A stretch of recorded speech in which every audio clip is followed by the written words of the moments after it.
ओम सभी को सादर नमस्ते जी।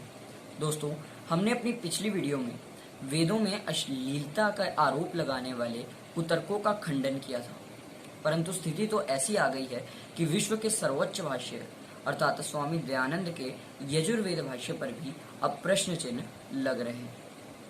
दोस्तों, आक्षेप ये लगाया जाता है कि यजुर्वेद के अध्याय 25 के मंत्र 7 में ऋषि दयानंद ने गुदा इंद्रिय से अंधे सांपों को उठाने की बात कही है। तो दोस्तों, बिना समय व्यर्थ किए आज इस प्रश्न का उत्तर देते हैं। दोस्तों, देवेंद्र नाथ मुखोपाध्याय कृत स्वामी दयानंद जीवन चरित्र के अंतिम पृष्ठों में जहाँ पर लेखक ने स्वामी दयानंद कृत ग्रंथों का संक्षिप्त परिचय दिया है, वहाँ पर यह बात स्पष्ट रूप से लिखी है कि ऋषि दयानंद ने वेदों का भाष्य संस्कृत में किया था और इसका हिंदी रूपांतरण अन्य आर्य पंडितों ने किया है। गूदा से अंधे सांप उठाने वाली बात संस्कृत भाष्य के अनुकूल नहीं। दोस्तों, ऋषि दयानंद ने संस्कृत में यजुर्वेद का सर्वोच्च भाष्य किया और आर्य पंडितों से यही अपेक्षा रखी कि संस्कृत भाष्य के अनुकूल ही इसे का हिंदी रूपांतरण होना चाहिए और ऋषि के भावों को अच्छे ढंग से लोगों के सामने रखा जाए। परंतु संस्कृत का अनुकूल ज्ञान न होने के कारण जो हिंदी पदार्थ था उसमें कुछ गड़बड़ हो गई और जो ऋषि का भाव था वो लोगों के सामने प्रस्तुत नहीं हो पाया। आचार्य अग्निव्रत नैष्ठिक जी ने जो इस मंत्र की व्याख्या की है, ऋषि के पदार्थ की व्याख्या की है, आज इस वीडियो के माध्यम से हम वही व्याख्या रखने जा रहे हैं। वनिष्ठुना का अर्थ ऋषि दयानंद ने याचने ने किया है और पूषणम का अर्थ पुष्टिक्रम किया है।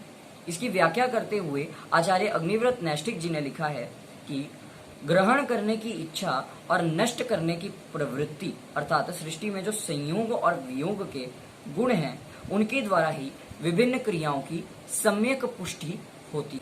इसके विभिन्न उदाहरण देने के लिए जो वेदों की शैली है उसके अनुसार वेदों में लिखा गया है स्थूल गुदाय और इसका अर्थ ऋषि दयानंद ने किया है स्थूल्या गुद्या सह और अंधाहीन का अंदान सर्पान।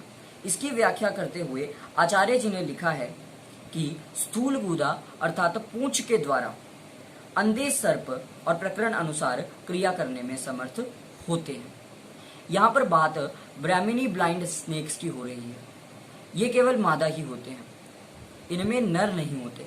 और यहाँ इस मंत्र में ये बताया जा रहा है कि ये अंधे सांप बिना किसी नर के संयोग के अंडे देती हैं, वो भी अपनी स्थूल गुदा के द्वारा।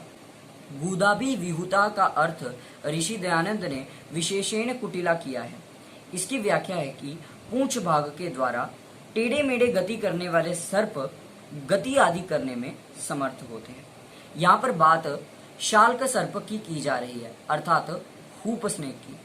ये सर्प अपनी गुदा को मुंह में दबाकर गोलाकार आकृति बना लेते हैं और पहिए के समान गति करते हैं, जैसा कि आप साइड में वीडियो में देख ही सकते हैं। ये प्रजाति अब विलुप्त हो चुकी है।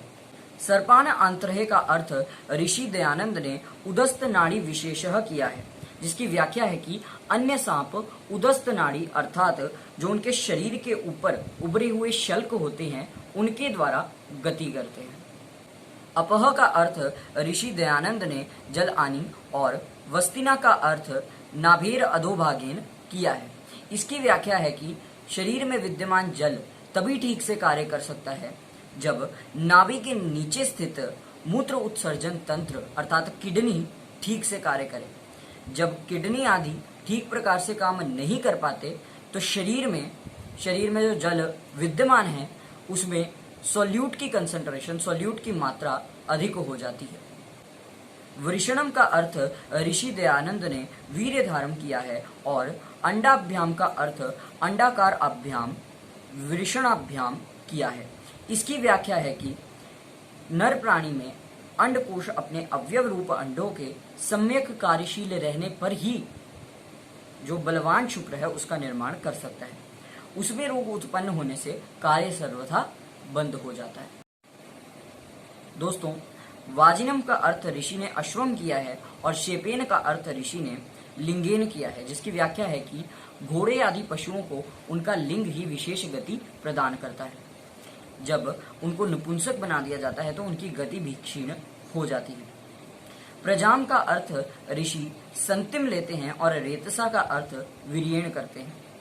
व्याख्या है कि माता पिता के रज और शुक्र के पुष्ट होने पर ही संतान सामर्थ्यवान उत्पन्न होती है। यदि शुक्र निर्बल होगा तो संतान भी निर्बल होगी। चाशान का अर्थ ऋषि दयानंद ने भक्षणानि किया है, जिसका तात्पर्य ये है कि पाचक रसों के अभाव में जो भोजन होता है न केवल शरीर को पोषण नहीं दे पाता अपितु मनुष्य को रोगी भी बना देता है। प्रदरान का अर्थ ऋषि दयानंद ने उदर अव्यान किया है और पायुना का अर्थ इतेंद्रियठा किया है, जिसकी व्याख्या है कि शरीर का उदर भाग तभी अच्छे से कार्य कर पाता है जब गुदा इंद्रिय ठीक प्रकार से कार्य करती हो। जैसे कब्ज में जब गुदा इंद्रिय पर प्रभाव पड़ता है तो पेट, लिवर, ड्यूडेनम, पैनक्रियाज आदि जितने भी पाचन तंत्र के अवयव हैं उन पर भी डायरेक्ट प्रभाव पड़ता है और वे अच्छे से कार्य नहीं कर पाती। कुर्मान का अर्थ ऋषि ने शाशानी किया है और शक पिंडे का शक्तेः संघाते किया है। व्याख्या ये है कि मस्तिष्क एवं उससे संचालित अंग प्रत्यंग जब इनका संतुलन ठीक रहता है तो ही जो शरीर है अच्छे से कार्य कर पाता है।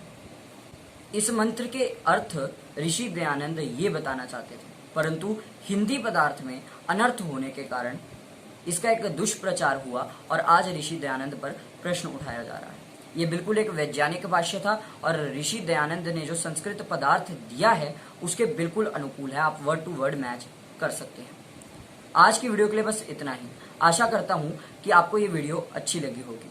मिलूंगा आपसे किसी अन्य वीडियो में किसी अन्य टॉपिक के साथ। तब तक के लिए सुखी रहिए, सुरक्षित रहिए। जय श्री राम।